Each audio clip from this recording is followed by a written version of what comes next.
Stepping you through all the different components for the rear leaf spring installation on the rear Dana 41 axle. This right here is the final product.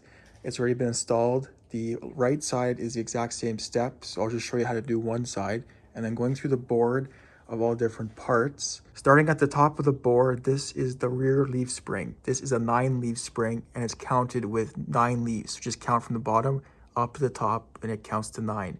So it's 9 leaf. Moving down the board, we have 2 rear leaf spring U-bolts. Each thread has a nut, lock washer, and washer, but each nut is a special U-bolt clip nut. Make sure all 4 are installed on each thread of the U-bolts. Finally, moving to the right of the board, we have the lower shock mount plate.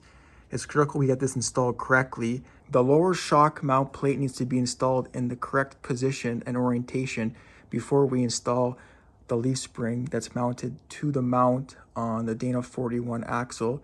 It has to be orientated with the tabs facing downwards, and the part for the shock absorber that will attach to, where my finger is pointing, will be pointing towards the tire, so outwards, and then towards the front of the Jeep. Make sure the leaf spring is installed in the right orientation. It's critical that we have the part that will attach our threaded shackle facing towards the rear of our Jeep, because we're working on the rear Dana 41 axle, and the pivot eye bushing towards the front of the Jeep. When installing your 9-leaf spring into the mount on a Dana 41 axle, there'll be a little hole in the bottom of the mount, and the bolt will go right through and it'll push flush against the mount. One key note, make sure the leaf spring is installed the right way.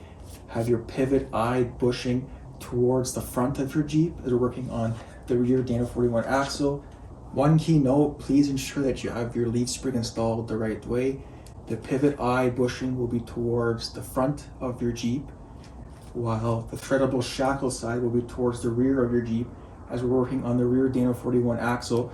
Now the leaf spring will be installed as so, lining that center bolt up with the mount on the axle. Now install the leaf spring, align that center bolt with the mount on the rear Dana 41 axle, make it sure nice and flush, and now we'll drop on the 2 U-bolts. Now install the lower shock mount plate with the part for the shock absorber towards the tire and towards the front of the Jeep.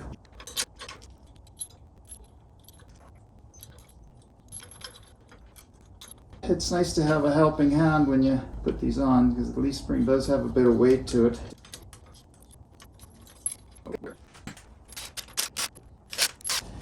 Okay, it's holding for now, and then we'll have to just readjust it so it's all square. Adjust the 2 U-bolts so they're nicely pressed against the mount on the rear axle, and now we'll get everything lined up again and nice and square.